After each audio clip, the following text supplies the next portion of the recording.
Reka nongere mbasuze kandi mbaye ikaze inshuti bakunzi bacu tubana mu makuru atandukanye buri munsi gatanu kuri gatanu. N'ubu rero turaje kubana mu makuru agezwa by'umwihariko tugiye kuganira ku nkuru itangaje.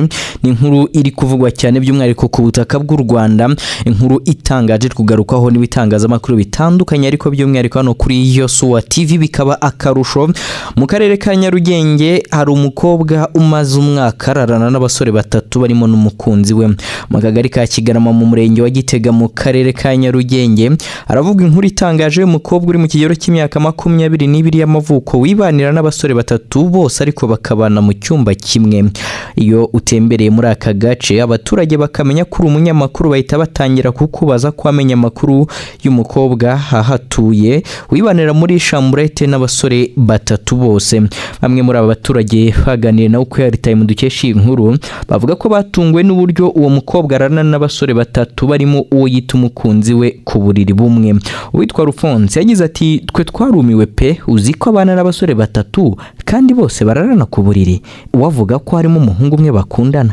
Yakomeje avuga ko abantu benshi bo muri aka gace bajya bibaza uburyo uyu mukobwa ararana n'abasore batatu ku buriri ariko bikabayobera. Ati none se koko niba harimo n'umukunzi we iyo barimo gukora ibintu abandi ntibabishaka ahubwo se bo ntibajya baryamana? Undi mugore kandi utarashatse ku izina rye ritangazwa we yagize ati nge mbifata nk'amahano. None se ubwo waryamana n'abasore batatu ku buriri imyaka ingahe ukavuga ko bose batakurongora? Habiyambere Vincent we avuga ko atari ubwa mbere yumva abakobwa basambana n'abasore barenze babiri. Ati ibyo ni ibisanzwe ku rubyiruko keretse abasaza nibo batazi ko bibaho. None se ntujya wumva umukobwa waryamanye n'abasore babiri cyangwa batatu bya bindi urubyiruko bita selection? Iyi nkumi rero yo yanze kugira ikitangariza ikinyamakuru Ukweli Time dukesha inkuru kubijyanye n'uburyo irana n'abasore batatu ku buriri, cyane ko ari ibintu bifatwa nk'ibidasanzwe. Hanyuma amakuru adasanzwe tuyakomereze n'ubundi muri iki gitangazamakuru cya Ukweli Time basoye inkuru ivuga ko abanyarwanda bagera muri 297 bo bacurujwe mu myaka 6 ishize. Urwego rw'igihugu rw'ubugenzacyaha RIB rwatangaje ko kuva mu 2019 kugeza mu 2025 abanyarwanda bagera kuri 297 bakorewe ibyaha byo gucuruzwa hirya no hino ku isi. Byatangajwe n'umuyobozi mu ishami rishinzwe gukumira ibyaha muri RIB Ntirenganya Jean Claude mu bukangurambaga bugamije kurwanya ibyaha byambukiranya imipaka by'umwihariko icuruzwa ry'abantu bwabereye mu karere ka Burera, by'umwihariko bwabaye kwa 16 Gashyantare 2026. RIB yavuze ko muri aba banyarwanda bagera ku 197 babasha gutabarwa bakagarurwa mu gihugu, ari bo babashijwe kugarurwa mu gihugu. RIB ikagaragaza ko mu bacurujwe 90% bari urubyiruko no 79% bari abagore n'abakobwa.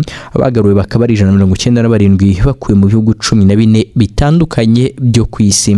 RIB yagaragaje ko umuyobozi w'ishami rishinzwe gukumira ibyaha muri RIB Ntirenganya Jean Claude yavuze ko icyaha cy'icuruzwa ry'abantu ari kimwe mu bitenkeke kandi bibangamiye uburenganzira bwa muntu yaba mu Rwanda ndetse no ku isi muri rusange. Abatuye mu karere ka Burera kandi bo basabwe ko amaso bakamenya batuye muri aka gace gakora ku mupaka abari bo aho bava ndetse naho bagana bajyana gucuruzwa. Bakunze kubeshywa bizezwa akazi keza, buruse zo kujya kwiga hanze, visa ndetse n'ibindi bituma bisanga mu kaga ko kwicwa, kwanduzwa indwara zidakira, guterwa inda zitateganijwe ndetse n'ibindi bitandukanye. Dukomereze no kuri iyi nkuru yo mu karere ka Ngoma aho abagabo bo mu karere ka Ngoma, ni inkuru itangaje, abagabo mu karere ka Ngoma bagurisha n'imyenda y'imbere y'abagore, ni ukuvuga amakariso, kubera urusimbi rwabo.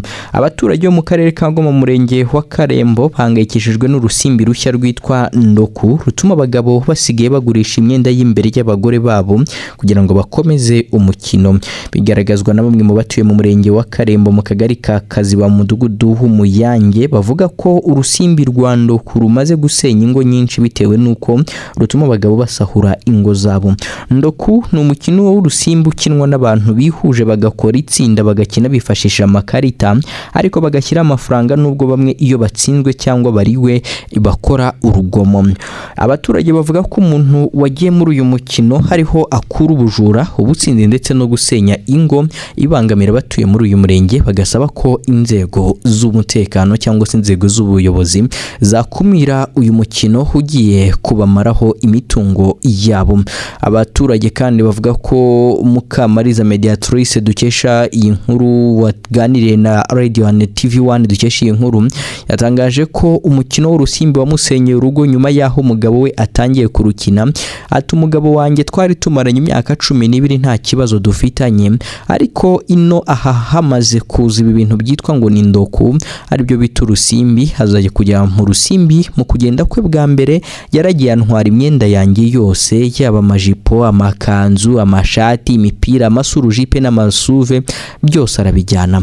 Mukamanza kandi yasobanuye ko nyuma yaho umugabo we asahuye uru rugo abitewe n'uyu mukino, ngo batandukanye kandi aramwinginga kugira ngo bongere kubana, ariko akabimwangira kubera ko atizeye ko yaba yarahindutse. Undi muturage utaratangaje izina rye hatangarije igihe ati abagabo babigiyemo iyo babuze icyo bafata ahitaza wenda agasahura nk'urugo rwanjye, biratubangamiye. Leta ishyizemo ubushake abantu bafatwa. Umunyamabanga nshingwabikorwa w'umurenge wa Karembo witwa Umurerwa Donatira avuga ko iby'uyu mukino w'urusimbi rushya Rwanda ku watarabizi, ariko ko aka gace kamenyerewemo urugomo rukorwa n'urubyiruko rucukura amabuye y'agaciro. Ati icyo nzi cyo nuko akunda kuba urugomo bitewe nuko ari agace kabamo ibirombe by'amabuye y'agaciro, niho usanga hari insoresore zikunda gukora ibyo bikorwa. Ntabwo wenda navuga ngo ni urusimbi, ariko ubwo babikubwiye rurahari. Gitifu Umurerwa kandi yatangaje ko ubuyobozi bugiye gukurikirana iki kibazo bukaba buteganya kwigisha abaturage kugira ngo bacike ku rusimbi burundu.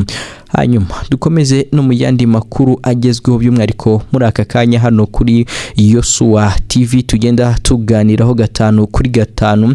Tujye mu karere ka Burera havugwa inkuru y'umugabo witwa Musirikare Jean Murenge wagahunga mu karere mu murenge wagahunga mu karere ka Burera, wari wafatanywe inzoga itujuje ubuziranenge, wasanzwe yapfuye hakekwa indwara y'umutima yari asanzwe arwara. Musirikare Jean wafatanywe n'abandi bantu bane mu bikorwa byo gufata inzoga zitujuje ubuziranenge zirimo zizwi nka kunja kwa 15 Gashyantare 2026 nibwo bafashwe bahita bajyanwa kuri station ya polisi ya Gahunga. Umuvugizi wa polisi y'u Rwanda mu ntara y'Amajyaruguru IP Ngirabakunzi Nyasi yabwiye dukesha inkuru ko abararanye n'uyu mugabo aribo batanze amakuru yuko babona atagihumeka. Ati mu gitondo abo bararanye babwiye polisi ko hari uwo bari kumwe udahumeka, apolisi bakaba basanze yashizemo umwuka. Yakomeje agira ati iperereza ry'ibanze rigaragaza ko nyakwigendera yari asanzwe arwaye indwara y'umutima kandi afatwa ntabwo yigeze abivuga, gusa umurambo wa nyakwigendera woherejwe muri R5 kugira ngo hamenyekane neza icyamwishe. Imibare ya Minisiteri y'Ubuzima igaragaza ko muri Gashyantare umwaka wa 2026 abantu 29 aribo bishwe n'ibiyobyabwenge bitujuje ubuziranenge, naho abasaga 300 bajyanwa kwa muganga.